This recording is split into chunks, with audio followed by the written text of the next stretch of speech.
ప్రభుత్వం జీవోను జారీ చేసిన లోకల్ బాడీ ఎన్నికలకు సంబంధించి 42% బీసీలకు రిజర్వేషన్ లిస్టు జారీ చేసిన జీవో నెంబర్ 9 పై స్టే విధించింది. తద్వారా స్థానిక ఎన్నికలు ఆగిపోయాయి. అంతేకాదు బీసీలకు 42% రిజర్వేషన్ల పెంపు అనేది కూడా ఆగిపోయింది. 4 వారాల పాటు ఆగిపోయింది.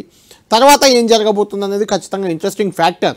ఏదేమైనా ఇది రేవంత్ సర్కార్కు ఒక పెద్ద ఎదురు దెబ్బగా చూడాలి. ఎందుకంటే కామారెడ్డి డిక్లరేషన్ ఇచ్చారు, 42% రిజర్వేషన్లు పెంచుతామన్నారు. ఆ తర్వాత గవర్నర్కి ఆర్డినెన్స్ పంపారు, రాష్ట్రపతికి బిల్లు పంపారు, ప్రభుత్వం జీవో తెచ్చింది, సుప్రీంకోర్టు అడ్వకేట్లతో మంచి బలమైన అడ్వకేట్లతోటే అభిషేక్ సింఘ్వి లాంటి చాలా సీనియర్ మోస్ట్ అడ్వకేట్లతో నిన్న వాదించారు హైకోర్టులో. ఈరోజు వాదనలు జరిగాయి. మొత్తానికి హైకోర్టు మాత్రం ప్రభుత్వానికి షాక్ ఇచ్చిందని చెప్పొచ్చు. స్థానిక ఎన్నికలకు బ్రేక్ వేసింది, రేవంత్ సర్కార్కి షాక్ ఇచ్చింది. దీనిపై బీఆర్ఎస్ పార్టీ కూడా రియాక్ట్ అయింది. రేవంత్ సర్కార్ కానీ ప్రభుత్వాన్ని కానీ బీసీలతో గేమ్ ఆడుకుంది, బీసీలను పావులుగా వాడుకుందంటూ విమర్శలు మనం చూసాం. శ్రావణ్ శ్రీనివాస్ గౌడ్ విమర్శించారు. అటు ఆర్ కృష్ణయ్య బీసీ సంఘం నేత, బీజేపీ ఎంపీ, రాజ్యసభ సభ్యుడైన రేపు రాష్ట్ర వ్యాప్త బంద్కు పిలిపించారు. ఇది ఇంకా ఇంట్రెస్టింగ్ ఫ్యాక్టర్. ఎందుకంటే హైకోర్టులో స్టే వస్తే రాష్ట్ర వ్యాప్త బంద్కు బీసీ సంఘాలు పిలిపించాయి. దానిపై ఏం జరగబోతుందో చూడాలి. మొత్తానికి ఇది ప్రభుత్వానికి మాత్రం ఒక షాక్. మంత్రులు, క్యాబినెట్ మంత్రులు దీనిపై రియాక్ట్ అవుతున్నారు. ఒకసారి లైవ్లో చూద్దాం.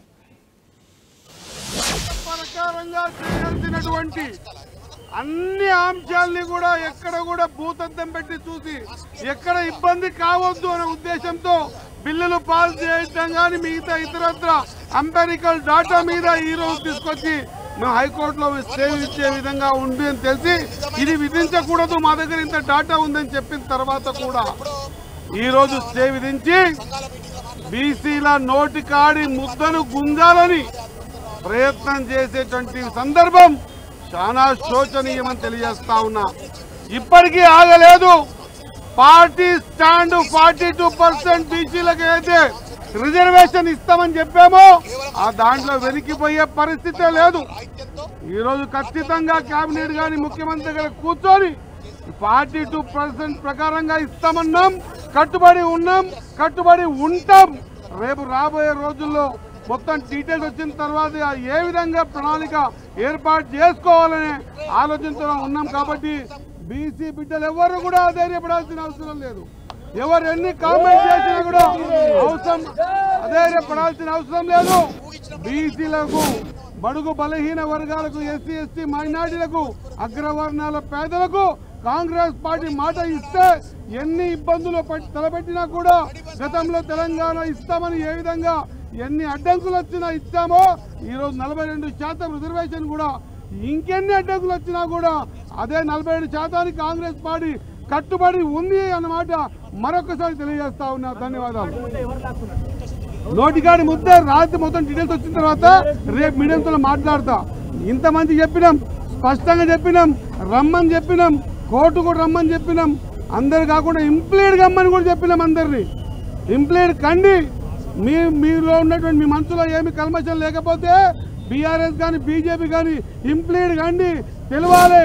ఖచ్చితంగా 100% మనం కూడా ఇంప్లీడ్ అయితేనే తప్ప రాబోయే రోజుల్లో మనకి బీసీ బిడ్డలు క్షమించలేవు అని చెప్పిన తర్వాత కూడా మరి వెనక్కి వేసినారు. మొత్తం డీటెయిల్స్ వచ్చిన తర్వాత ఖచ్చితంగా మరొకసారి మీడియా ద్వారా మాట్లాడతాం. ఒకటి మాత్రం గవర్నర్ కన్సెంట్ లేకుండా జీవో విడుదల అన్నది రాజ్యాంగ విరుద్ధమన్న వాదనకు మీరు ఏం చెప్తారు? గవర్నమెంట్ కాన్సెంట్ లేకుండా అనే మాట ఎంత నిజమో వాస్తవంగా కూడా అన్ని పార్టీలు కూడా 2 సభల్లో కూడా తీర్మానం పాస్ చేసి గవర్నమెంట్ పంపించడం, ఖచ్చితంగా దాన్ని ఎవరు ఆమోదింపజేయాలనేది కూడా మీకు కూడా తెలుసు. ఆమోదింప చేయకుండా అడ్డుపెట్టి ఈరోజు ఇన్ని ఇబ్బందులు తలెత్తే ప్రక్రియ చేస్తూ ఉన్నారు. రాబోయే రోజుల్లో దీన్ని కూడా సరైన సమాధానం చెప్తాం.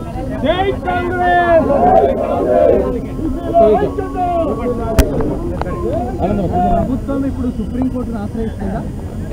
100% కార్యాచరణ తీసుకుంటాం. గౌరవ సహచార మంత్రివర్యులు వాకిటి శ్రీహర్ గారు, షబ్బీర్ అలీ గారు, ఇతర పెద్దలందరికీ, మీడియా మిత్రులందరికీ కూడా హృదయపూర్వక నమస్కారం తెలియజేస్తున్నాం. కాంగ్రెస్ పార్టీ ప్రజాప్రభుత్వం రాహుల్ గాంధీ గారి ఆలోచన విధానాలకు అనుగుణంగా గౌరవ ముఖ్యమంత్రి రేవంత్ రెడ్డి గారి నాయకత్వంలో ప్రజాస్వామ్యంలో ప్రజలే అంతిమ నిర్ణయితలు. ఈనాడు కాదు, అంటే గతంలో ఎవ్వరూ చేయనటువంటి సాహసం ఈనాడు కాంగ్రెస్ ప్రభుత్వం వర్గీకరణ అంటే కులాల ప్రకారం సర్వే చేపట్టి, సుదీర్ఘకాలం సర్వే చేపట్టి ఇంటింటికి తిరిగి కులగణన చేసిన తర్వాత దానికి చట్టరూపం కల్పించి శాసనసభలో తీర్మానం చేసిన తర్వాత ఆ లెక్క ప్రకారం నోటిఫికేషన్ విడుదల చేసిన తర్వాత అంతకుముందు చట్టసభ చేసిన తర్వాత ఆర్డినెన్స్ పాస్ చేసి గవర్నర్కి ఇచ్చిన తర్వాత కూడా గవర్నరు ఆమోదించకపోవడానికి కారణం కేంద్ర ప్రభుత్వం, అంటే బీజేపీ ప్రభుత్వం.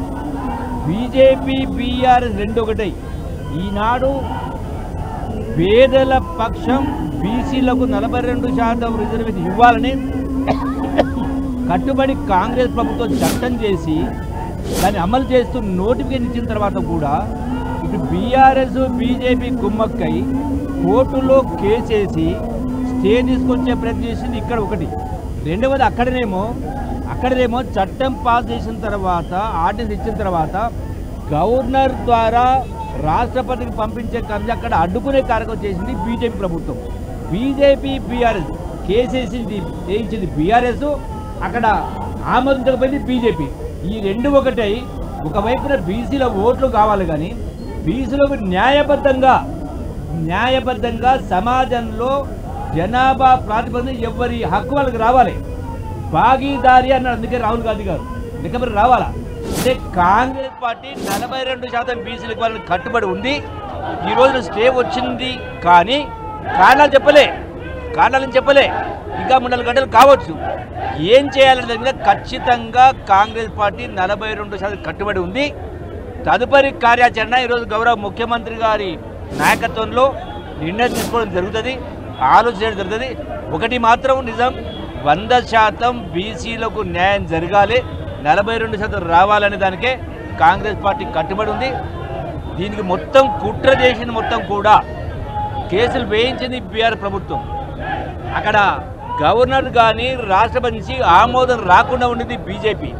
ఈ రెండు పార్టీలు కలిసే బీసీలకు న్యాయం జరగకుండా చూస్తూ ఉంది. కాబట్టి ప్రజలు గమనిస్తూ ఉన్నారు. సందర్భం వచ్చినప్పుడు కర్రు కాల్చి వాద పెడతారు. ఒకసారి వాద పెట్టిండ్రు, మళ్ళీ ఖచ్చితంగా ఎప్పుడు ఎన్నికలు వచ్చినా ఖచ్చితంగా 42% రిజర్వ్ ప్రకారం ప్రభుత్వం కట్టుబడి ఉంది. తప్పకుండా బీసీలకు న్యాయం చేయడానికే ఇక్కడ కాంగ్రెస్ పార్టీ, రాహుల్ గాంధీ గారు, సోనియా గాంధీ గారు, రేవంత్ రెడ్డి గారు మొత్తం మా ప్రభుత్వం కట్టుబడి ఉందని మరొకసారి నొక్కి వక్కానిస్తాం.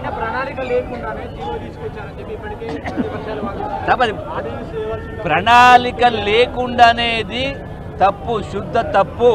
ప్రణాళిక ఉంది కాబట్టి బీసీ కులగణన జరగాలి. కాబట్టి భారతదేశంలో ఎప్పుడు ఎవరు చేయని విధంగా చట్ట ప్రకారము కమిషన్ అపాయింట్ చేసి ఇల్లులు తిరిగి వాళ్ళ సంతకాలు సేకరించి కులగణన చేసిన తర్వాత ఆ నిష్పత్తి ప్రకారమే 42% ఇచ్చిన తర్వాత ఇలా అడ్డుకుంటున్నది ఒకటి కేంద్ర ప్రభుత్వం, కేంద్రంలోటువంటి బీజేపీ ప్రభుత్వం, రెండవది రాష్ట్రంలో ఉన్నటువంటి బీఆర్ఎస్ ప్రతిపక్ష పార్టీ కోర్టులో కేసించి ఇద్దరు కుమ్మక్కై దీన్ని అడ్డుకునే ప్రయత్నం చేస్తా ఉన్నారు.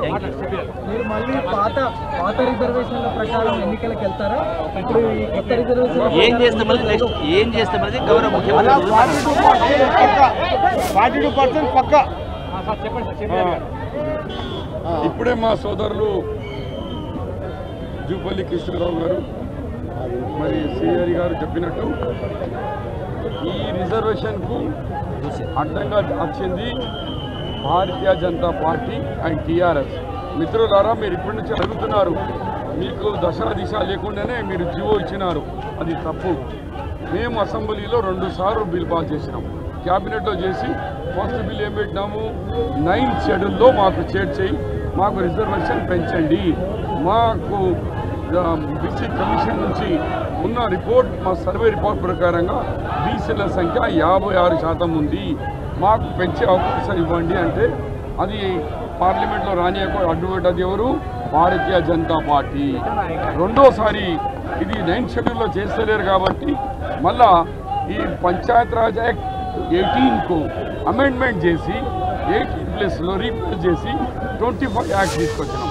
ఈ ఈ 25 యాక్ట్లో మరి 2 క్యాబినెట్ అండ్ అసెంబ్లీలో పెట్టి దాన్ని కూడా పాస్ చేసి యునానిమస్ పాస్ చేసి మరి గవర్నర్కి పంపిస్తే గవర్నర్ గారి వరకు ఆమోదించకుండా పెట్టినారంటే దీంట్లో 100% భారతీయ జనతా పార్టీ ఇక్కడ 9th షెడ్యూల్లో రానియలే, ఇక్కడ గవర్నర్ దగ్గర మాకు 42% మీద రిజర్వేషన్ రానియకుండా చేసింది మొత్తం భారతీయ జనతా పార్టీ. ఇక్కడ లోకల్లో కేసేసింది టీఆర్ఎస్ పార్టీ. కాబట్టి ఏ టీం బి టీం ఇద్దరు కలుసుకొని ఈ బీసీకు మీద అన్యాయం చేసి బీసీకు రిజర్వేషన్కు రానియకుండా చేసింది ఈ 2 పార్టీలు. కానీ కాంగ్రెస్ కట్టుబడి ఉంది. మన 42% ఎట్టి పరిస్థితి ఇస్తుందే, లేకుంటే పార్టీ పరంగా ఇస్తా అని ముందే మేము చెప్పినాము. దాంతో సహా ఇవాళ వచ్చిన జడ్జిమెంట్ మీద గౌరవ ముఖ్యమంత్రి గారి ఫుల్ జడ్జిమెంట్ రాలేదు, వాళ్ళ ఇంకా మళ్ళీ చెప్తామన్నారు. డీటెయిల్స్ వచ్చిన తర్వాత గవర్నమెంట్ అండ్ పార్టీ కలిసి ఒక నిర్ణయం తీసుకుంటారు. కానీ ప్రభుత్వం మాత్రం హైకోర్టును మెప్పించలేకపోయింది కదా. ప్రభుత్వం మాత్రం హైకోర్టును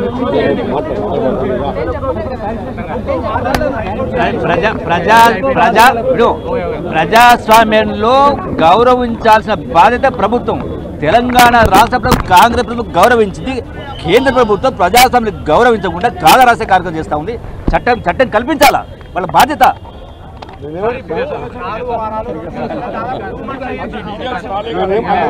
నేను ఒక చిన్న మాట మా సోదరు దానికి చిన్న సబ్మిషన్ 100% మనము అసెంబ్లీలో తీర్మానం పాస్ చేసి పంపించిన తర్వాత మనం ఉన్న 8 మంది ఎంపీలు 8 మంది ఎమ్మెల్యేలు బీజేపీ వాళ్ళు మొత్తం ముందుకు వచ్చి వాళ్ళు లీడ్ తీసుకొచ్చి చేస్తున్నా కూడా వాళ్ళకి అయిపోతుండే. ఆగింది బీజేపీ వల్ల, ఇక్కడ కేసీఆర్ ఇచ్చింది టీఆర్ఎస్ వల్ల. ఈ ఇద్దరు ఖచ్చితంగా రేపు పొద్దుగాల ప్రజలు బీసీ బిడ్డలు ఖచ్చితంగా ఎండగడతారు. కానీ ఈ రోజు కూడా ఈ విధంగా కొంత ఆపితే ఆపిండొచ్చేమో కాక, కొంత ఆపితే ఆపిండొచ్చేమో కాక, ఇది 42% ఆగదు. ఇది రైట్. హైకోర్టు వద్ద నిన్నటి నుంచి కూడా మంత్రులంతా అక్కడే మకాం వేశారు. హైకోర్టులో జడ్జిమెంట్ని అనుకూలంగా వస్తుంది. స్థానిక సంస్థల ఎన్నికల్లో 42% బీసీలకు రిజర్వేషన్లు ఇవ్వాలని జీవో నెంబర్ 9 ప్రభుత్వం జారీ చేసింది. ఆ జీవో నెంబర్ 9పై నిన్న ఈరోజు కూడా వాదనలు జరిగాయి. అభిషేక్ సింఘ్వి లాంటి హేమాహేమిలైన న్యాయవాదులను కూడా రంగంలోకి దింపింది ప్రభుత్వం. అయినా కూడా ఫలితం లేకుండా పోయింది. ఎందుకంటే 50% క్యాప్ అనేది రిజర్వేషన్లపై ఉంది. సుప్రీంకోర్టు గతంలో ఇచ్చిన జడ్జిమెంట్ల ఆధారంగా దానిపై ఈరోజు స్టే ఇచ్చింది. జీవో నెంబర్ 9పై స్టే ఇచ్చింది. ఇది ఖచ్చితంగా ప్రభుత్వానికి ఎదురు దెబ్బే. అయితే దీన్ని మనం మాట్లాడిన మంత్రులు చూసాం. జూపల్లి కృష్ణారావు, వాకిటి శ్రీహరి, అదేవిధంగా షబ్బీర్ లాంటి వాళ్ళు మాట్లాడారు. వీళ్ళంతా కూడా బీజేపీ బీఆర్ఎస్ ఈ రెండింటి వల్లే బీసీ రిజర్వేషన్లకు బ్రేక్ వచ్చిందని చెప్తున్నారు. కానీ అది వాస్తవానికి హైకోర్టు బ్రేక్ వేసింది. అది చట్టవిరుద్ధంగా, చట్టానికి అనుగుణంగా లేదు అనే కారణంగా హైకోర్టులో బ్రేక్ పడింది. దాన్ని సుప్రీంకోర్టుకు మళ్ళీ వెళ్ళి అప్పీల్ చేసుకునే అవకాశం ఉంటుంది. ఖచ్చితంగా సుప్రీంకోర్టులో వాదోపవాదాలు వినిపించవచ్చు. మళ్ళీ ప్రాసెస్ ఫాలో అయ్యి 42% రిజర్వేషన్ ఇంప్లిమెంట్ చేసే దిశగా ప్రభుత్వం ముందుకెళ్ళొచ్చు. బీఆర్ఎస్ బీజేపీ అంటే ఒక రకంగా ఇది పొలిటికల్ గేమ్ మళ్ళీ స్టార్ట్ అయింది. 3 పార్టీల మధ్య పొలిటికల్ గేమ్ మొదలైంది. కాంగ్రెస్ పార్టీ సరైన రీతిలో వ్యవహరించలేదు, సరైన విధంగా రిజర్వేషన్లను పెంచేందుకు చిత్తశుద్ధితో పనిచేయలేదు. అందుకోసమే బ్రేక్ పడింది. ప్రాసెస్ ఫాలో కాలేదు అనేది బీజేపీ బీఆర్ఎస్ వాదనగా ఉంది. ఇటు బీఆర్ఎస్ బీజేపీ వల్లే బీసీలకు అన్యాయం జరిగింది, బీసీ రిజర్వేషన్ని ఆపాయవి అంటూ కాంగ్రెస్ వాదిస్తుంది. అక్కడ ఆర్ కృష్ణయ్య కూడా ఇంప్లీడ్ అయ్యారు ఇందులో. వాస్తవానికి ఆయన బీజేపీ ఎంపీ. అయినా కూడా కాంగ్రెస్ ప్రభుత్వం ముందుకెళ్ళాలి, లేదంటే రేపు రాష్ట్ర బంద్కు పిలిపిస్తామని ఆర్ కృష్ణయ్య చెప్తున్నారు. బీఆర్ఎస్ మాత్రం రేవంత్ రెడ్డిని బీసీలతో ఆడుకునే ప్రయత్నం చేశారు, దెబ్బతిన్నారని చెప్తున్నారు. ఏంటి అసలు కాంగ్రెస్ పార్టీ ఆలోచన విధానం ఏ రకంగా ఉంది? స్థానిక ఎన్నికలకైతే బ్రేక్ పడింది. నామినేషన్లు కూడా కొంతమంది దాఖలు చేశారు, అవి చెల్లకుండా పోయాయి. స్థానిక ఎన్నికలు జరగవు మరో 4 వారాల వరకు. ఆ తర్వాతే ఎన్నికలకు వెళ్ళే అవకాశం ఉంది. అయితే ఇప్పుడు ప్రభుత్వం ముందు మాత్రం 2 ఆప్షన్లు ఉన్నాయి. ఒకటి, ఈ జీవో నెంబర్ 9పై హైకోర్టు బ్రేక్ వేసిన నేపథ్యంలో దానిపై సుప్రీంకోర్టుకు వెళ్లాల్సిన అవసరం ఉంటుంది. సుప్రీంకోర్టులో హైకోర్టు ఇచ్చిన స్టేని వికేట్ చేసుకునే దిశగా ప్రయత్నాలు చేయాలి. ఇందుకోసమే కాసేపట్లో మంత్రులు, బీసీ సంఘాలతో ముఖ్యమంత్రి రేవంత్ రెడ్డి భేటీ కాబోతున్నారు. ఆ భేటీలో ఎలాంటి నిర్ణయం తీసుకుంటారో సుప్రీంకోర్టుకు వెళ్ళడం తప్ప వేరే ఆప్షన్ కనిపించట్లేదు. ఎందుకంటే 42% రిజర్వేషన్లు అమలు చేయాలంటే ఖచ్చితంగా అది సుప్రీంకోర్టు డైరెక్షన్ గతంలో ఉంది. 50% రిజర్వేషన్లు మించొద్దు అనేది ఒకటి ఉంది. కాబట్టి దాని బేస్గా దాన్ని క్యాప్ని ఎత్తివేయించుకునే ప్రయత్నం చేయాలి. దానికోసం కేంద్రం పార్లమెంట్లో చట్టం పెట్టాలి, 9th షెడ్యూల్లో చేర్చాలి. ఈవెన్ 9th షెడ్యూల్లో చేర్చినా మళ్ళీ సుప్రీంకోర్టు దాన్ని కూడా విచారించే అవకాశం ఉంటుంది. కాబట్టి ఈ 50% రిజర్వేషన్ల క్యాప్ అనేది తొలగిస్తే తప్ప ఇది సాధ్యమయ్యే అవకాశం కనిపించట్లేదు. కాబట్టి ఆ దిశగా న్యాయ నిపుణులతో రేవంత్ రెడ్డి కాసేపట్లో చర్చించబోతున్నారు, సుప్రీంకోర్టులో వాదనలు వినిపించబోతున్నారు. ఇటు బీజేపీ ఇక్కడ ఎక్కడ దోషిగా మారుతుందంటే తెలంగాణ అసెంబ్లీలో తీర్మానం చేసి బిల్లు పెట్టి బిల్లును పాస్ చేసి గవర్నర్కు పంపించారు. ఆ నుంచి రాష్ట్రపతికి కూడా వెళ్ళింది, ఆ బిల్లు పెండింగ్లో ఉంది, చట్టం కాలేదు. గవర్నర్ ఒక ఆర్డినెన్స్ కూడా పంపారు, ఆ ఆర్డినెన్స్ కూడా ఇంకా సైన్ కాలేదు. ఈ 2 కారణాల వల్ల బీజేపీని దోషిగా నిలబెట్టే ప్రయత్నం కాంగ్రెస్ పార్టీ చేస్తుంది. దానికి బీజేపీ చెప్తుంది 42% ఇస్తామని కామారెడ్డి డిక్లరేషన్లో పెట్టుకుంది కాంగ్రెస్ పార్టీ. దానికి 50% క్యాప్ ఉంది. దానికి సంబంధించి మేము మద్దతు ఇచ్చాం, అసెంబ్లీలో మద్దతు ఇచ్చాం, కానీ దాన్ని అమలు చేయవలసింది కాంగ్రెస్ పార్టీ కదా అనేది బీజేపీ వాదనగా ఉంది. బీఆర్ఎస్ రోల్ ఇందులో పెద్దగా లేదు. బీఆర్ఎస్ అసెంబ్లీలో తీర్మానానికి మద్దతు ఇచ్చింది, బీసీ రిజర్వేషన్లు పెంచేందుకు ప్రయత్నానికి మద్దతు ఇచ్చింది. గతంలో కూడా స్థానిక ఎన్నికల ముందు 34% ఇచ్చే ప్రయత్నం కూడా అప్పట్లో బీఆర్ఎస్ చేసింది. అది కూడా ఇలానే కోర్టులో ఆగిపోయింది. అప్పుడు దాంతో 23%కి అప్పుడు స్థానిక ఎన్నికల్లో రిజర్వేషన్లు బీసీలకు వచ్చాయి. ఇప్పుడు కూడా అలాంటి పరిస్థితి 50% లోపలికి పోవాలి అంటే సుప్రీంకోర్టుకు వెళ్ళడం, అదంతా ప్రాసెస్ జరుగుతుంది. ఎన్నికలు వెంటనే నిర్వహించాలనుకుంటే మాత్రం ఇంకొక ఆప్షన్ ఉంది. అది ఇప్పుడు ఇచ్చిన నోటిఫికేషన్ ఎలాగో రద్దు అయిపోయింది, అది స్టే ఇచ్చింది కాబట్టి అది పోయినట్టే. ఎన్నికల సంఘం కూడా దీనిపై ఏ రకంగా ముందుకెళ్లాలని చూస్తుంది. ఖచ్చితంగా ఈ నోటిఫికేషన్ ఆగిపోయినట్లే మనం చెప్పుకోవాలి. కాబట్టి గతంలో ఉన్న యాజ్ ఇట్ ఈజ్ రిజర్వేషన్లు ఏవైతే ఉన్నాయో 23%తోనే రిజర్వేషన్లు బీసీలకు ఇచ్చి వెళ్లాల్సిన అవసరం ఉంది. పార్టీ పరంగా 42% ఇచ్చుకునే వెసులుబాటు కాంగ్రెస్కు ఉంటుంది. అంటే బీఆర్ఎస్ బీజేపీ అడ్డుకున్నాయి, తామేం చేయలేని పరిస్థితి కాబట్టి ఇప్పటికి మాత్రం మేము పార్టీ పరంగా 42% ఇస్తాం. గత విధానంలోనే అంటే పోయిన స్థానిక ఎన్నికలు ఏ రకంగా రిజర్వేషన్ల ప్రాసెస్గా ముందుకు వెళ్ళాయో ఆ రకంగానే ముందుకు వెళ్తామని చెప్పుకునే అవకాశం కూడా కాంగ్రెస్ పార్టీకి ఉంటుంది. ఈ 2 ఆప్షన్లో ఏదో ఒకటి చేసుకోవాలి. మా ప్రతినిధులు మనకు అందుబాటులో ఉన్నారు. అసలు కాంగ్రెస్ పార్టీలో ఏం జరుగుతుంది, అదేవిధంగా ప్రభుత్వ ఆలోచన ఏ రకంగా ఉంది, ఎన్నికల సంఘం ఏం చేయబోతుంది. ప్రతాప్ గాంధీ భవన్ వద్ద ఉన్నారు, కొండల్ సెక్రటేరియట్ వద్ద ఉన్నారు, తిరుపతి చారి ఎన్నికల సంఘం కార్యాలయం వద్ద ఉన్నారు. 1 by 1 మాట్లాడదాం. ప్రతాప్, మొత్తానికి ఖచ్చితంగా ఈ రిజర్వేషన్లు 42%కి పెరుగుతాయి, అనుకూలంగా హైకోర్టులో తీర్పు వస్తుంది అనే ఉద్దేశంతోనే ఎన్నికల సంఘం కూడా ముందుకెళ్ళింది. ఈరోజే తీర్పుందా, ఎన్నికల సంఘం కొంత అత్యుత్సాహంతో ఇంకా ఈరోజే నోటిఫికేషన్ ఇచ్చిందనే ఒక విమర్శ కూడా వస్తుంది. అంటే ఈ తీర్పు వచ్చేంత వరకు ఆగి రేపో ఎల్లుండో ఇస్తే బాగుండేది, అనవసరంగా అబాస్ పాలైంది ఎన్నికల సంఘం అనే చర్చ ఒకటి, కాంగ్రెస్ పార్టీ కూడా కరెక్ట్ ప్రాసెస్లో వెళ్ళలేదని చర్చ ఒకటి, పార్టీలో ఏం జరుగుతుంది చర్చ. ఎందుకంటే 20-30 మంది ఇంప్లీడ్ అయ్యారు ఈ కేసులో. కాంగ్రెస్ పార్టీ నేతలు, కార్పొరేషన్ చైర్మన్లు, మంత్రులంతా అక్కడే మకాం వేశారు. ఒక రకమైన ఒత్తిడి కూడా తెచ్చారు. అయినా ఫెయిల్ అయినట్టు కనిపిస్తుంది. ఇది ప్రభుత్వానికి పార్టీకి కొంత ఇబ్బందికరంగా కనిపిస్తుంది. ఏమంటున్నారు కాంగ్రెస్ నేతలు? గాంధీ భవన్ అంతా బోసిపోయి కనిపిస్తుంది అక్కడ.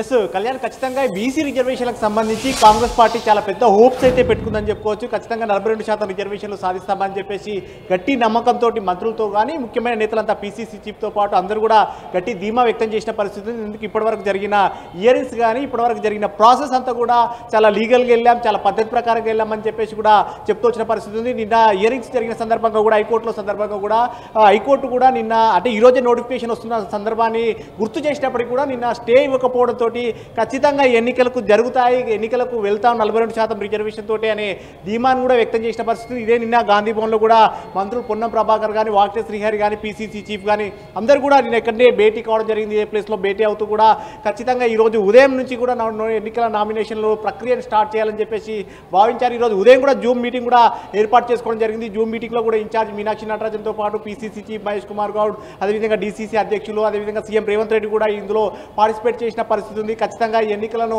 స్టార్ట్ చేయాలి, ఎన్నికల నామినేషన్లు కూడా కాంగ్రెస్ పార్టీ తరఫున అంతా కూడా నామినేషన్లు వేయాలని చెప్పేసి కూడా క్యాడర్ కూడా దిశానిర్దేశం చేయడం జరిగింది. ఎక్కడెక్కడైతే ఏ రిజర్వేషన్లు ఉంటుందో ఆ రిజర్వేషన్ల ప్రకారంగా అందరూ ముందుకు వెళ్ళాలని చెప్పేసి కూడా చెప్పడం జరిగింది. పూర్తిస్థాయిలో ఈరోజు కోర్టు హియరింగ్ వచ్చిన తర్వాత ఈవినింగ్ మరోసారి కూడా జూమ్ మీటింగ్ పెట్టుకొని దీన్ని స్పీడప్ చేయాలని భావించారు. కానీ ఇంతలోనే కోర్టు ఈరోజు స్టే విధించడంతో కాంగ్రెస్ పార్టీలో కాస్త ఆవేదన అయితే వ్యక్తం చేసిన పరిస్థితి ఉందని చెప్పుకోవచ్చు. ఒకసారిగా కాంగ్రెస్ క్యాడర్కి అంతా కూడా ఉత్సాహం అంతా నీరు గారిపోయిందని కూడా చెప్పవచ్చు. మొత్తం మీద దీనికి సంబంధించి కూడా నేతలంతా కూడా చాలా వరకు దీన్ని డిసప్పాయింట్ అవుతున్న పరిస్థితి ఉంది. ఒక్కొక్కరు అంతా కూడా దీన్ని ఆవేదన వ్యక్తం చేస్తున్నారు. ఒకవైపు దీనికి సంబంధించి ఇంప్లీడ్ అయిన నేతలంతా కూడా పెద్ద ఎత్తున ఆవేదన వ్యక్తం చేస్తున్న పరిస్థితి. దీనికి సంబంధించి కాంగ్రెస్ పార్టీ సీనియర్ నేత హనుమంతరావు ఉన్నారు. హనుమంతరావు కూడా ఈ కేసులో ఇంప్లీడ్ అయిన ఎత్తున్నారు. ఇంప్లీడ్ అయిన విఆర్ హనుమంతరావుతో మాట్లాడదాం. దాదా చెప్పండి, దీనికి సంబంధించి ఈరోజు కోర్టు స్టే విధించిన పరిస్థితి ఉంది కాబట్టి బీసీ అంటే కాంగ్రెస్ పార్టీ ఆలోచన ఏ విధంగా ఉండబోతుంది, కాంగ్రెస్ పార్టీ నెక్స్ట్ స్టెప్ ఏం తీసుకోబోతుంది? చూడండి, నెక్స్ట్ స్టెప్ కాదు, మొదటి నేను ఏం చెప్తా అంటే రాహుల్ గాంధీ అన్నది నిజమైంది. అగ్రకులాల్లో 90% ఉన్న వీకర్ సెక్షన్ తప్పనిసరిగా అన్యాయం జరుగుతుంది, 10% వాళ్ళు ఎంజాయ్ చేస్తారు. అది నిరూపణ అయిందా లేదా? వాళ్ళు 10% రిజర్వేషన్ పెట్టుకున్నారు అగ్రకులాల్లో. మేము ఎక్కడ కూడా అబ్జెక్షన్ చెయ్యం మేము, ఎందుకంటే అందులో కూడా కానీ మా దగ్గర ఎక్కువ శాతం ఉన్నారా బాబు బీసీలు, అట్టడుగున్నారు.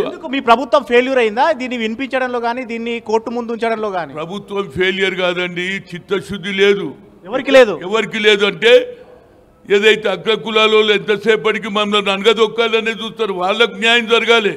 ఇందిరాగాంధీ ఉన్నప్పుడు భూ సంస్కరణ అమలు చేసిందా లేదా? న్యాయస్థానం కూడా పక్షపాత వైఖరి ధోరణి అవలంబించిందని భావిస్తున్నారా? రాహుల్ గాంధీ ఎప్పుడు అన్నాడు, ఏమన్నాడు? జ్యుడిషియరీ మీ అప్నా షేర్ రైనా అన్నాడు. అది వచ్చినాడు న్యాయం జరుగుతుంది, ఎందుకంటే జ్యుడిషియరీ అంతా అగ్రకులాలే ఉంది కదా. రాహుల్ గాంధీ అన్నాడు ఏదో 2-3 ఉంటారు ఎస్సీ బీసీలు, మిగతా వాళ్ళంతా అగ్రకులాలే కదా. మళ్ళీ మీ దగ్గరికి వస్తాం. రైట్, బీజేపీ ఎంపీ అరవింద్ గారు మనకు లైవ్లో అందుబాటులో ఉన్నారు. అరవింద్ గారు, మొత్తానికి బీసీ రిజర్వేషన్పై ప్రభుత్వం తెచ్చిన జీవో 9ని హైకోర్టు స్టే ఇచ్చింది. స్థానిక ఎన్నికల్లో 42% రిజర్వేషన్లకు అవకాశం లేకుండా పోయింది 4 వారాల పాటు. అయితే దీనికి కారణం బీజేపీ అని మీపై విమర్శలు వస్తున్నాయి, ఏం చెప్తారు దానికి?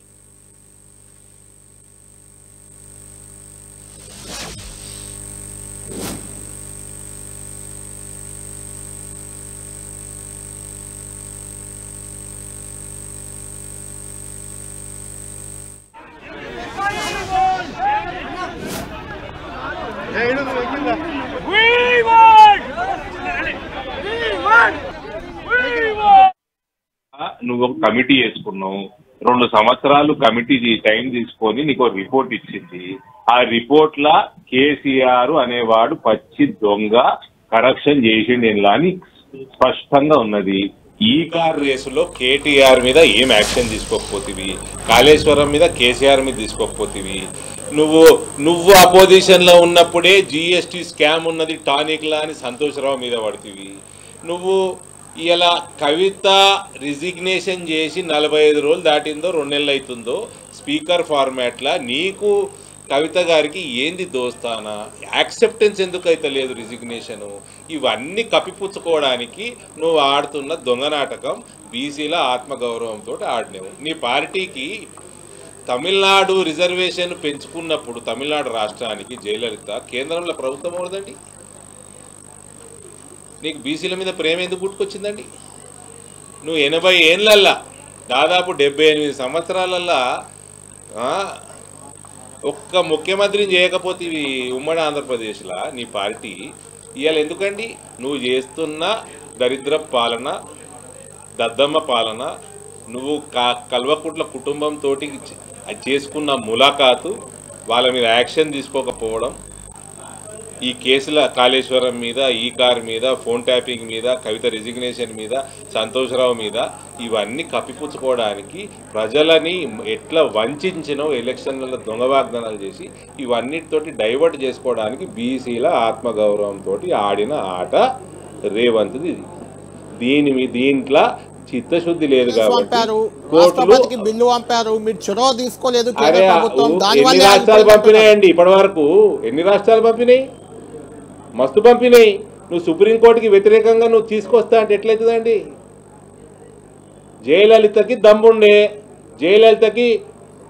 దమ్ముండే మీ ప్రభుత్వాన్ని ఒంగబెట్టింది, ఆమె రాష్ట్రానికి ఆమె తీసుకుపోయింది. నీకు దమ్ముంటే నువ్వు చెయ్యి. వాగ్దానాలు చేస్తారు, గాలి వాగ్దానాలు చేస్తారు. ఏ వాగ్దానం నెరవేర్చినావా అనే?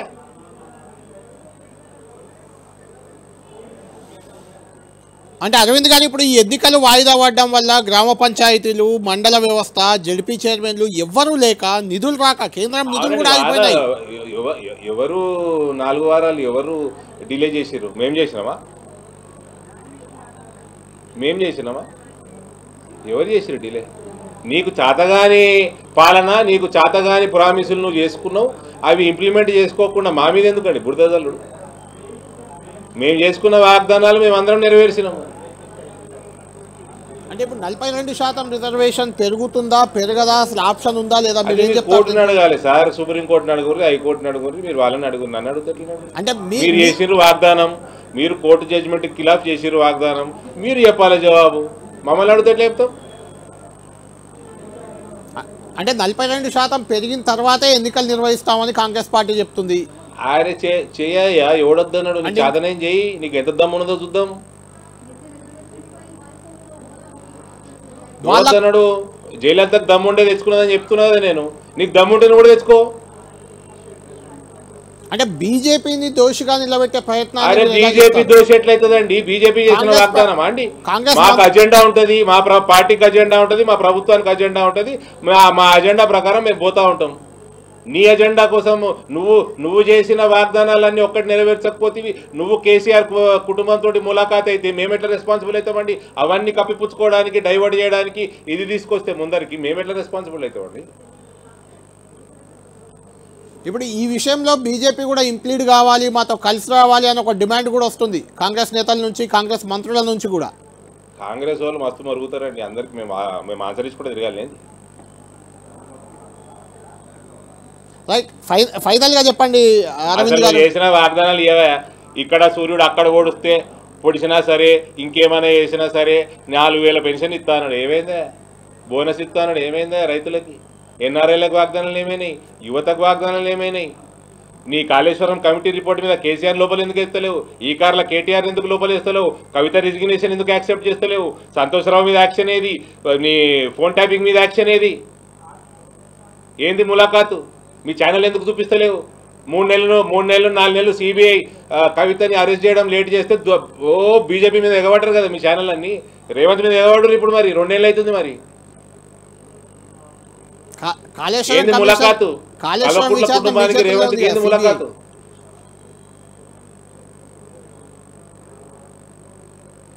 మీ ఛానల్ ఎందుకు గమనం కూర్చుంది? ఎగబడుతుంది.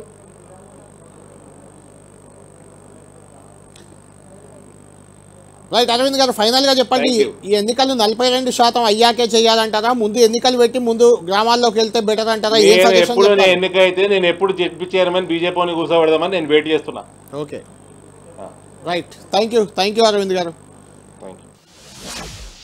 రైట్, మొత్తానికి బీజేపీని బ్లేమ్ చేయడం, బ్లేమ్ గేమ్ ఆడడం కరెక్ట్ కాదనేది అరవింద్ గారి వాదనగా మనకు కనిపిస్తుంది.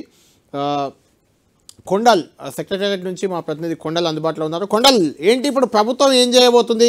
సరే, ఎంతో హోప్ పెట్టుకుంది, 42% క్లియరెన్స్ వస్తుంది, ఆ క్రెడిట్ తీసుకుందాం, కామారెడ్డి డిక్లరేషన్ ప్రకారం ముందుకెళ్దాం, బీసీలో ఒక మైలేజ్ వస్తుంది అనే ఒక ఆలోచనతో ఒక ప్రయత్నం అయితే ప్రభుత్వం చిత్తశుద్ధిగానే చేసినట్టు కనిపించింది. ఇప్పుడు మొత్తానికి ప్రభుత్వానికి ఎదురుదెబ్బ ఇది. ఏం చేయబోతుంది? వాట్ నెక్స్ట్ అంటే ఏం చెప్తారు?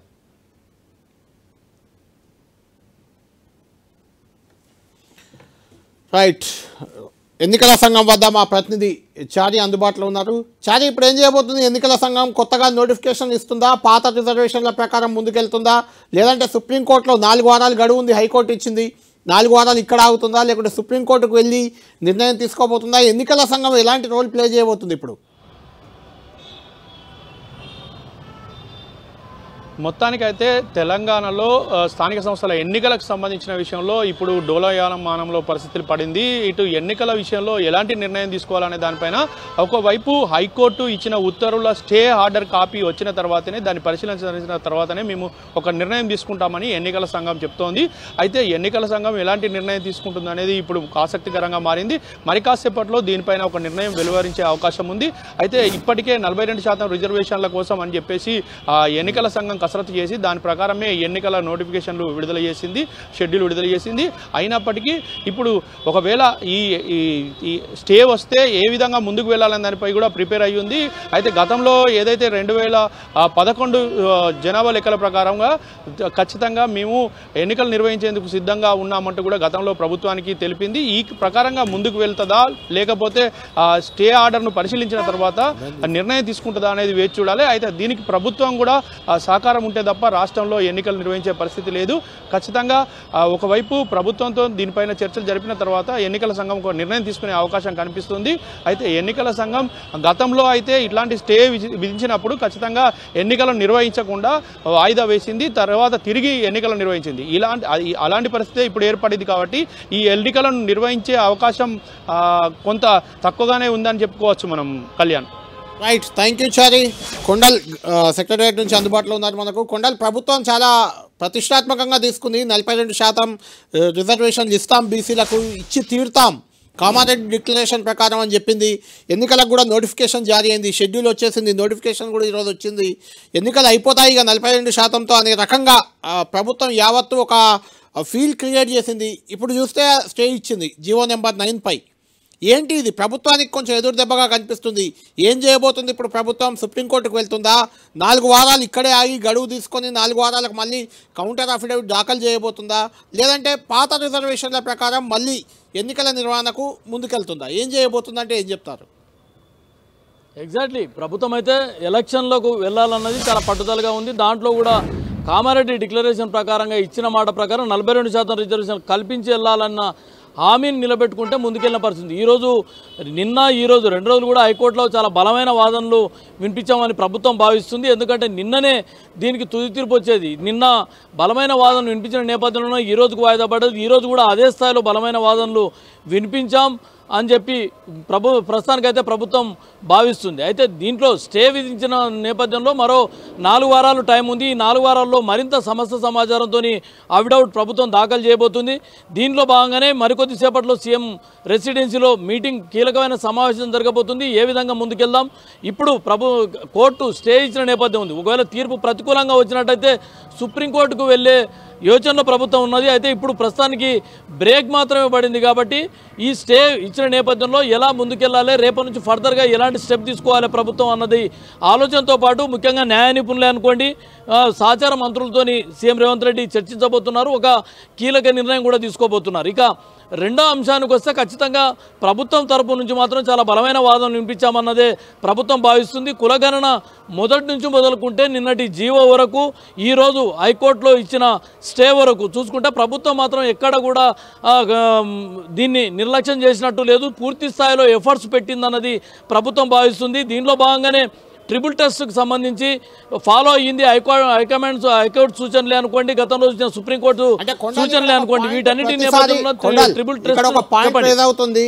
ఏ రాష్ట్రంలో కూడా ఒక తమిళనాడు మినహా, అదే 69% అప్పుడు 9th షెడ్యూల్లో పెట్టి దానికి రాజ్యాంగబద్ధంగా ప్రొటెక్షన్ ఇచ్చి పార్లమెంట్లో చట్టం చేసి పెట్టుకున్న తమిళనాడు మినహా మిగిలిన ఏ రాష్ట్రంలో కూడా 50% దాటడానికి, అంటే ప్రత్యేక పరిస్థితులు ఉన్న నార్త్ ఈస్ట్ ఆ స్టేట్లలో తప్ప, నాగాలాండ్, మేఘాలయ, మిజోరాం అలాంటి స్టేట్లలో తప్ప నార్మల్ కేటగిరీలో ఎక్కడా ఈ రిజర్వేషన్ల పెంపు 50% దాటలేదు.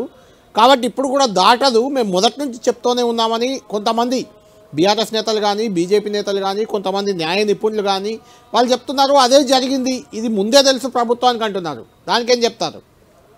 ఎగ్జాక్ట్లీ, ఎందుకంటే 50% క్యాప్ అనేది సుప్రీంకోర్టు ఇచ్చింది. అయితే ఈరోజు దానిపైనే కొంత విస్తృతంగా బలమైన వాదనలు ప్రభుత్వం వినిపించిందని భావిస్తుంది. ఎందుకంటే దాంట్లో 50% Indira Sawhney versus state government of union state కేంద్ర ప్రభుత్వానికి మధ్య జరిగిన కేసులో 50% క్యాప్ అన్నది కేవలం ఉపాధి, ఉద్యోగ అవకాశాలకు సంబంధించిన మాత్రమే పరిమితం. ఇది పొలిటికల్గా ఎలాంటి దీనికి సంబంధం లేదన్న వాదనలు ఈరోజు ప్రభుత్వం తరఫున ఉన్న న్యాయవాదులు బలంగా వినిపించిన పరిస్థితి ఉంది. దీని పట్ల మరికొంత సానుకూలత వచ్చే అవకాశం. మొత్తానికి చూసుకుంటే ఈ మొత్తం వ్యవహారం ఒక లీగల్గా ఒక కాంప్లికేటెడ్గా వ్యవహారంగానే మనం చూడాల్సి ఉంటుంది. 50% క్యాప్ ఒకటైతే ట్రిపుల్ టెస్ట్లో భాగంగా ఏదైతే 50% క్యాప్ అన్నది ప్రధాన అడ్డంగా ఉంది. ఇదే దీన్ని తీసుకుంటే ఏదైతే కిషన్ రావు వర్సెస్ మహారాష్ట్ర గవర్నమెంట్ సంబంధించిన కేసు కూడా దీనికే ఉంది. కృష్ణకుమార్కి సంబంధించిన కేసును వీటన్నిటిని పరిశీలించినట్లయితే ఖచ్చితంగా 50% క్యాప్ అన్నది మొత్తం ఈ హడీల్గానే భావించాల్సి ఉంటుంది. దీని పట్ల రేపు మళ్ళీ 4 వారాల తర్వాత అఫిడవిట్ తర్వాత, కౌంటర్ అఫిడవిట్ తర్వాత హైకోర్టు ఏ విధమైన నిర్ణయం తీసుకుంటుందని చూడాల్సి ఉంటుంది. హైకోర్టు నిర్ణయం తీసుకునేదాకా రాష్ట్ర ప్రభుత్వం ఆగుతుందా, లేకుంటే ముందే సుప్రీంకోర్టును ఆశ్రయించే అవకాశం కనిపిస్తుందా? ఇప్పటికీ దీనిపైన మరింత క్లారిటీ రావాల్సి ఉంది. మరికొద్దిసేపట్లో సీఎం రెసిడెన్సీలో సమావేశం తర్వాత దీనిపైన ఒక క్లారిటీ వచ్చే అవకాశం ఉంది. ప్రస్తుతానికి స్టే మాత్రం విధించింది కాబట్టి మరికొంత కాలం ఈ 4 వారాల పాటు వేచి చూసే అవకాశం ఉందన్నది సమాచారం ఉంటుంది. ఒకవేళ ఈలోపు సుప్రీంకోర్టుకు వెళ్ళాలన్నా లేదన్నది మాత్రం ఇంకా మరికొంత క్లారిటీ రావాల్సి ఉంది. Right, thank you Kondal.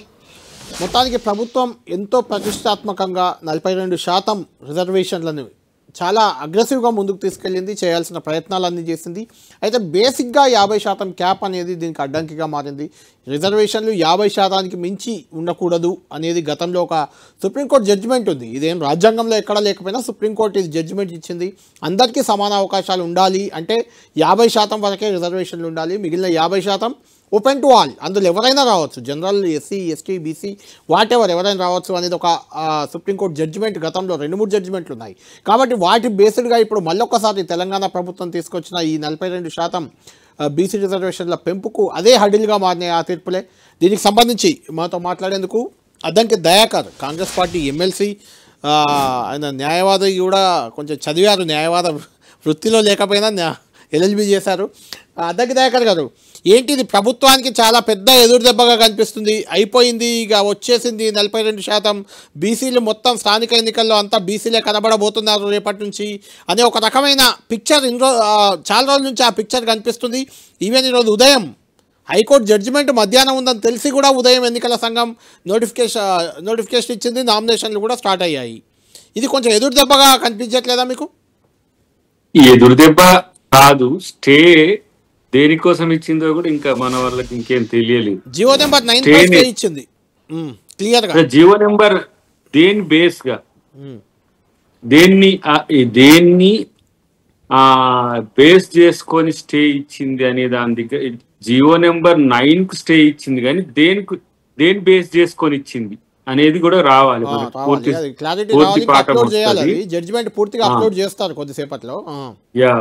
వస్తుంది కానీ ఇదేమి ఇంటీరియం స్టే అంతే.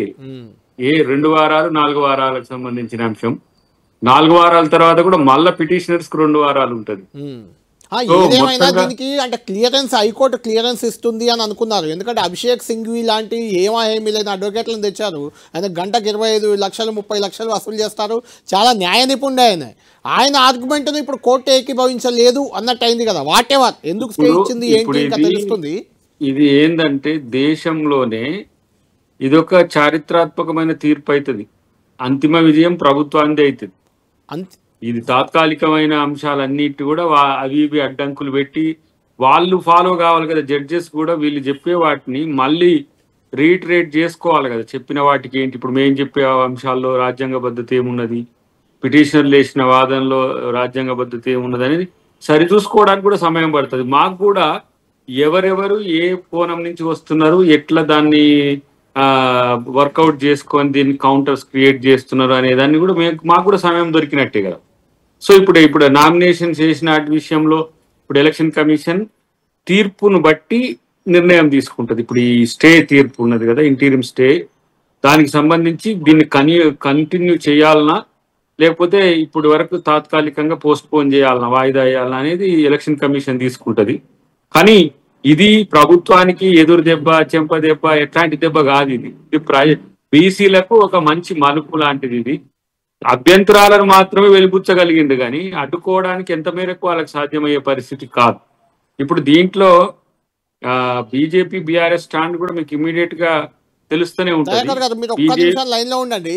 బీజేపీ బీఆర్ఎస్ స్టాండ్ కూడా మీరు కూడా విందురు, లైవ్ లో ఉన్నారు, వాళ్ళంతా ఇదే పనిలో ఉన్నారు. ఇప్పుడు గంగుల కమలాకర్ టీఆర్ఎస్ ఆఫీస్ లో మాట్లాడుతున్నారు, రామచంద్రరావు బీజేపీ అధ్యక్షుడు బీజేపీ ఆఫీస్ లో మాట్లాడుతున్నారు. ఒకసారి చూద్దాం, వాళ్ళ వెర్షన్ చూసాక మళ్ళీ మీ దగ్గరికి వస్తాను. జీవో ఇవ్వడం అది కోర్టులో నిలబడదని చెప్పి ముఖ్యమంత్రి తెలుసు, వాళ్ళ మంత్రివర్గానికి తెలుసు, ప్రభుత్వానికి తెలుసు, రాష్ట్ర ప్రజానీకానికి అందరికీ తెలుసు అది నిలబడదని. నేను అసెంబ్లీలో అదే చెప్పాను, నిలబడదంటే పిల్లి శాపనార్థాలు పెడతానమని ఒక మంత్రి లేచిండు, ఇంకో మంత్రి మాట్లాడు పాజిటివ్గా ఆలోచించు అన్నాడు. మేము పాజిటివ్గానే ఆలోచించినాం కాబట్టి మాకు అవమానం జరగద్దని చెప్పి మీకు 2-3 సూచనలు చేశాము. ఈరోజు జరిగింది ఏంది, ఈరోజు హైకోర్టు చట్ట ప్రకారంగా, సుప్రీంకోర్టు డైరెక్షన్ ప్రకారం, ప్రజాస్వామ్యబద్ధంగా, రాజ్యాంగబద్ధంగా ఈరోజు కోర్టు స్టే చేయడం జరిగింది నోటిఫికేషన్. ఈరోజు నోటిఫికేషన్ ఇచ్చింది ప్రభుత్వం. 31 జిల్లా పరిషత్కు 13 బీసీలు కేటాయించింది. 565 ఎంపీపీలకు 40% కేటాయించింది జియో. ఈరోజు నోటిఫికేషన్ ఇచ్చింది మాకు మొన్న. ఈ నోటిఫికేషన్ ద్వారానే ఎన్నికలు జరగాలని చెప్పి మేము ప్రధాన డిమాండ్ పెడుతున్నాం. మేము ఈ డిమాండ్ తప్ప వేరే డిమాండ్ ఒప్పుకోదు బీసీ సమాజం. గతం నుంచి నేను ఒకటే చెప్తున్నాం, అసెంబ్లీలో చెప్పడం జరిగింది. తమిళనాడు తరహాలో సక్సెస్ అయ్యారు, 69% రిజర్వేషన్ తీసుకున్నారు. బీహార్ తరహాలో మహారాష్ట్ర తరహాలో వేస్తే ఫెయిల్ అయినాము. బీహారు మహారాష్ట్ర చేసిన తప్పులు చేయొద్దు, తమిళనాడు చేసిన ప్రకారం వెళ్దాము అని చెప్పడం జరిగింది. కానీ ఏ రోజు కూడా మా మాట చేయబట్లే. ఎట్లా అయ్యామని వాళ్ళకి తెలుసు కాబట్టి జియో ఇవ్వడం జరిగింది. నేను ముఖ్యమంత్రి గారికి 4 సూటిగా ప్రశ్నలు అడుగుతున్నా. ఒకటి, మీరు ముఖ్యమంత్రి గారు ఢిల్లీలో ఉన్నప్పుడు ఏమన్నారు? ధర్నా చేసినప్పుడు ఇక ఇది అయ్యేటట్టు లేదు, కాయేటట్టు లేదు. రాహుల్ గాంధీ ప్రధానమంత్రి అయినాకనే ఈ రిజర్వేషన్ ప్రక్రియ చేస్తామని చెప్పేసి మీరు హైదరాబాద్ రావడం జరిగింది. రాగానే జియో ఇచ్చిండ్రు. నేను అడుగుతున్నా, రాహుల్ గాంధీ ప్రధానమంత్రి అయిందా? నువ్వు ఎట్లా జియో ఇచ్చినావు?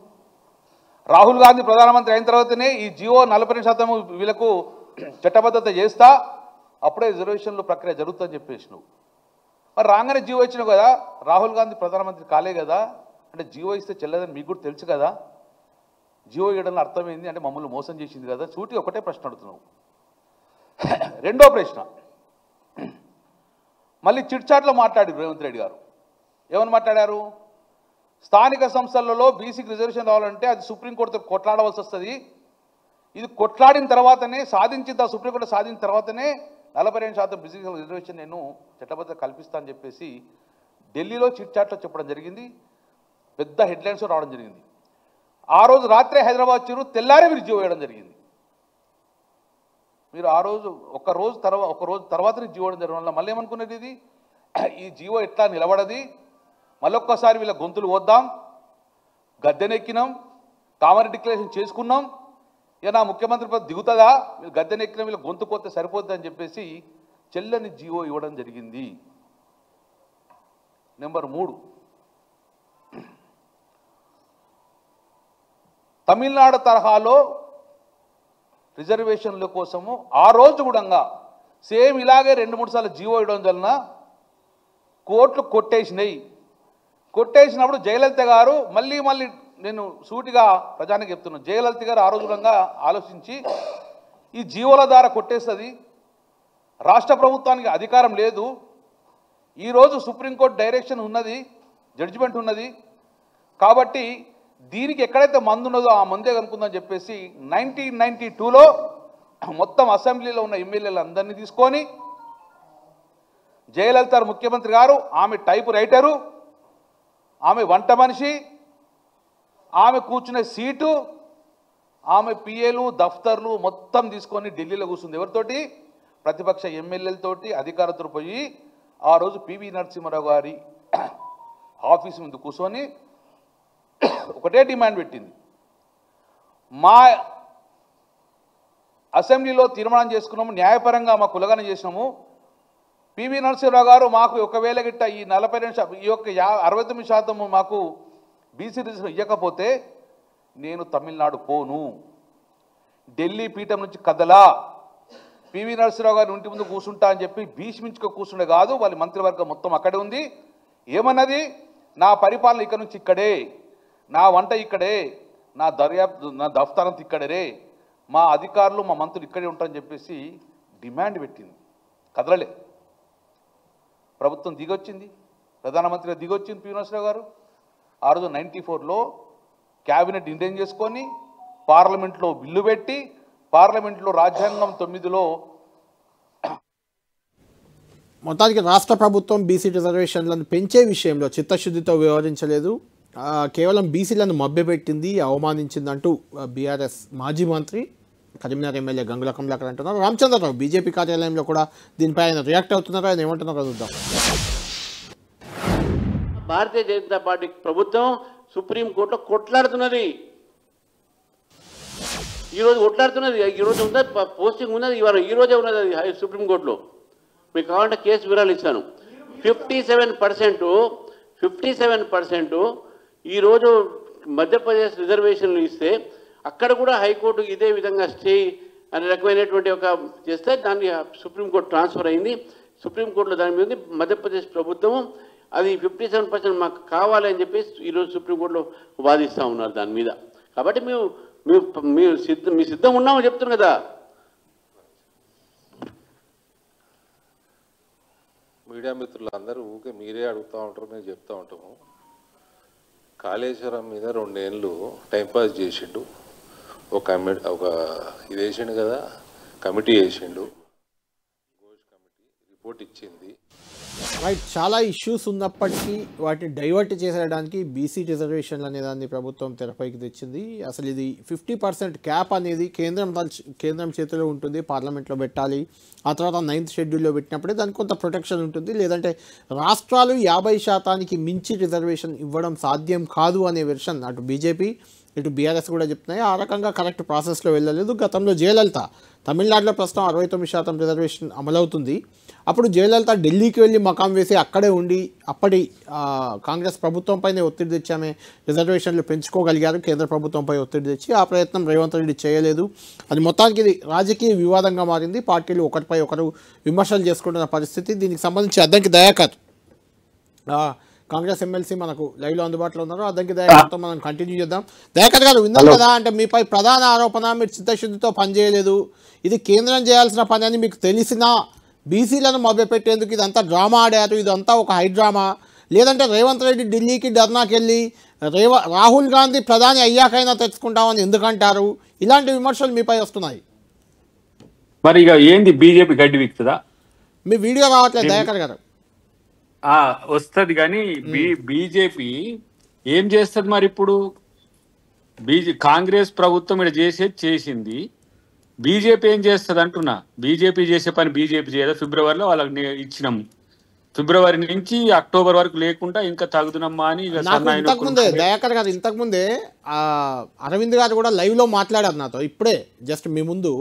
ఆయన అదే అంటున్నారు, మీరు ఇచ్చిన హామీలకు మేమెలా బాధ్యులు అవుతాము, 42% ఇస్తామన్నది మీరు, కామారెడ్డి డిక్లరేషన్ పెట్టింది కాంగ్రెస్ పార్టీ, వాళ్ళే ఇవ్వాలి అంటున్నారు. వారిని ఏమి ఇవ్వద్దని చెప్పు, ఆయన ఏం చేసేది లేదు, పడేసేది కూడా లేదు. రాష్ట్రపతి కదా ఇవ్వాల్సింది గెజెట్.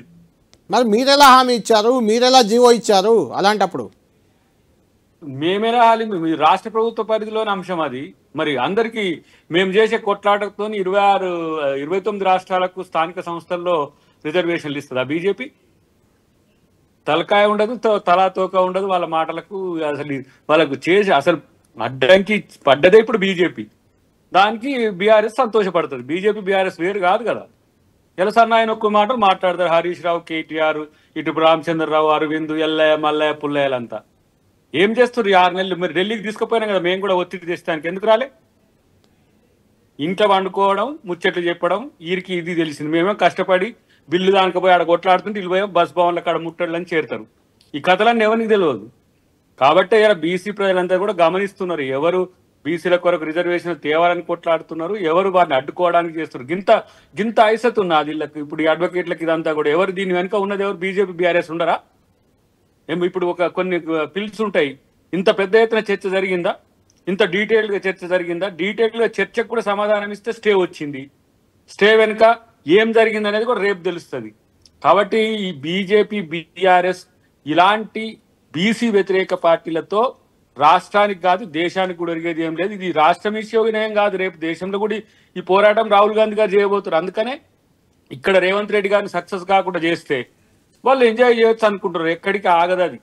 ఇప్పుడు ఏంది, ఇది తాత్కాలికంగా ఇంటీరియం అదే కదా, దానికే సంకలు గుద్దుకుంటా రేవంత్ రెడ్డి దోషిగా చేయాలని, లేకపోతే కాంగ్రెస్ ప్రభుత్వాన్ని దోషిగా చేయాలని చూస్తున్నారు కదా. రేపు ఫైనల్ జడ్జిమెంట్ వచ్చినాక తలకాయలు ఎడబెట్టుకుంటారు, అప్పుడు తెలుస్తుంది. మీకు ఇప్పటికైనా కనీసం ఏమంటాము, బీసీలు అంటే ప్రేమనో లేకపోతే మీకు చట్టం పట్ల రాజ్యాంగం పట్ల ఏమైనా కనీసం నమ్మకం ఉంటే మీ పార్టీలు రాజ్యాంగబద్ధంగా వ్యవహరించారు కదా. ఏడా అసెంబ్లీలో, మండలిలో, ఇక్కడ వచ్చాను మొత్తం శుద్ధపూస మాటలు మాట్లాడింది కదా. మరి ఇప్పుడు ఎందుకు మాట్లాడతలేదు? మీరు ఒప్పుకున్నది కదా ఈ బిల్లు, మీరు ఓడిపోయినట్టు కదా, మీరు మోసం చేసినట్టు కదా. ఏం నాటకాలు ఇవన్నీ? రాజకీయ పార్టీలు ఒక తీరుగా పడతాయి, రామచంద్రరావు ఒక తీరుగా మాట్లాడతారు, అరవింద్ ఒక తీరుగా మాట్లాడతారు, రఘునందరావు ఇంకో తీరుగా మాట్లాడతాడు. కేసీఆర్ ఒక తీరు, అసలు కేసీఆర్ అయితే ఊసేయలేదు అనుకోండి. ఇటువైపు మేము బీసీలకు కట్టుబడి ఉన్నాం, మేము ఎక్కడికంటే అక్కడికి వస్తామని హరీష్ రావు స్టేట్మెంట్ ఇస్తున్నాడు. మరి ఎందుకు రాలే ఢిల్లీకి, ఆల్ పార్టీ మీటింగ్కి ఎందుకు రాలే? కాబట్టి ఇవన్నీ కూడా అవకాశవాద పార్టీలు. బీసీలకు రిజర్వేషన్లు ఇస్తాము అని అంటే మొదట్లో ఏమన్నారు, రేవంత్ రెడ్డి కాబట్టి బీసీలకు చేస్తారా అని చెప్పి ఇదే పార్టీలు కారుకూతలు కూర్చున్నాయి. మరి అది తెచ్చేవారికి ఎందుకు కలిసి రావట్లేదు? కేంద్రం మాదేం బాధ్యత, మీరు హామీ ఇచ్చిందండి. మరి రాష్ట్రపతి ఎవరి వైపు ఉన్నట్టు? రాష్ట్రపతి ఇట్లా 6 నెలలు బిల్లును పెండింగ్ లో పెట్టుకొని ఉంచొచ్చా? ఈ కేసులో విజయం సాధించిన ఈ రోజుకి విజయం సాధించి జీవో నెంబర్ 9 పై స్టే తెచ్చిన అడ్వకేట్ మయూర్ రెడ్డి మనకు లైవ్లో అందుబాటులో ఉన్నారు. అసలు ఏం జరిగింది కోర్టులో ఒకసారి అడిగి మీ దగ్గరికి వస్తాను.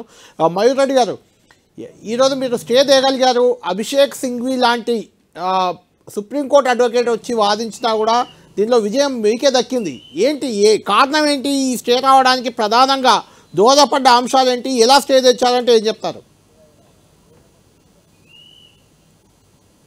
అంటే డజంట్ మ్యాటర్ ఎవరు వచ్చిండ్రు ఎవరు పోయిండ్రు, దట్స్ నాట్ ఇంపార్టెంట్. కాన్స్టిట్యూషన్ ఏమంటుందో అది ఒకటే అంటుంది. There is only one opinion on the constitution and that has been upheld. Supreme court అన్నది 50% క్యాప్ ఓవర్టేక్ చేయరాదని.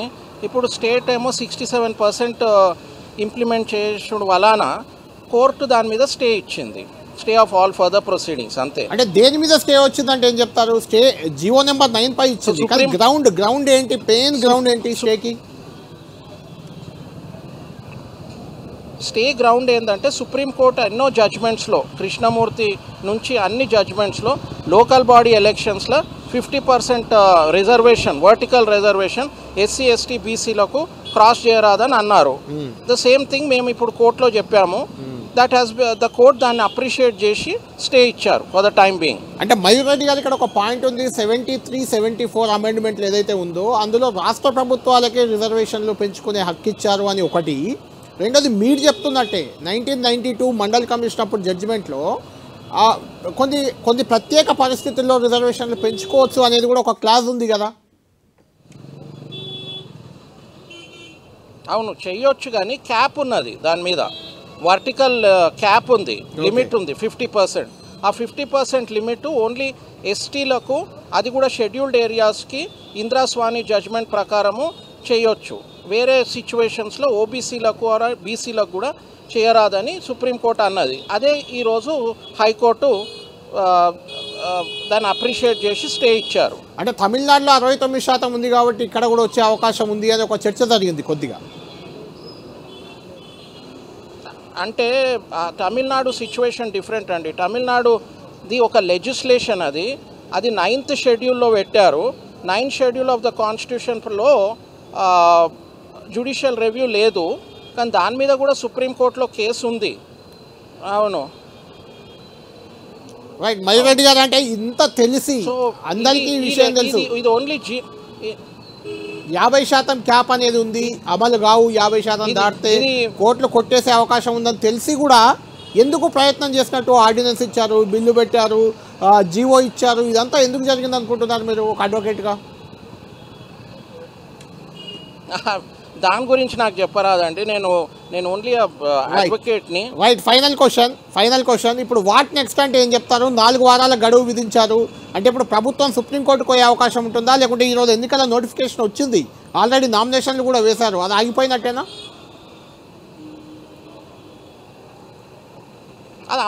ఇప్పుడైతే అన్నీ ఆగిపోయినాయి. ఓకే. ఇప్పుడు స్టేట్ సుప్రీంకోర్టుకి వెళ్ళదా అది మీరు స్టేట్ని అడగాలి. ఓకే. That we can't. అంటే ఆప్షన్ అవుతుంది, సుప్రీంకోర్టుకు వెళ్ళే ఆప్షన్ ఉంది, 4 వారాల తర్వాత మళ్ళీ రివిజన్ పిటిషన్ వేసే అవకాశం ఉంది, అంతే కదా? 2 ఆప్షన్స్ అంతే అండి. Everybody can go to Supreme Court. సుప్రీంకోర్టుకి వెళ్ళడానికి ఎవరికి అబ్జెక్షన్. సుప్రీంకోర్టు అప్పుడు పోయినాక ఏం చేస్తుందో అది important. Right. Thank you Mayur Reddy గారు, థ్యాంక్ యూ. దయాకర్ గారు, మొత్తానికి 50% క్యాపే అడ్డుగా మారిందని చెప్తున్నారు. అడ్వకేట్ ఆయనే అండి, ఆ సుప్రీంకోర్టు జడ్జి, హైకోర్టులో జడ్జిమెంట్ ఇప్పించింది ఆయనే. మీ అభిషేక్ మను సింఘ్వి ఇప్పించలేంది, ఆయనతో వాదించి ఇప్పించారు ఈయనే. జడ్జిమెంట్ రాలే, అది జడ్జిమెంట్ కాపీ రాలే, వస్తుంది. అడ్వకేట్ ఆయనే, వాదించిన అడ్వకేట్ ఆయన. వాళ్ళు కూడా చెప్పలే, ఈయనేదో మధ్యన సొటకాయ ముచ్చట చెప్తున్నాడు, చెప్పలే వాళ్ళు ఏమి. ఓకే, జడ్జిమెంట్ కాపీ వచ్చాక మనం మళ్ళీ మాట్లాడదాం. ఇప్పుడు ఏంటి, ఏం చేయబోతుంది ప్రభుత్వం, ఏం చేయబోతుంది?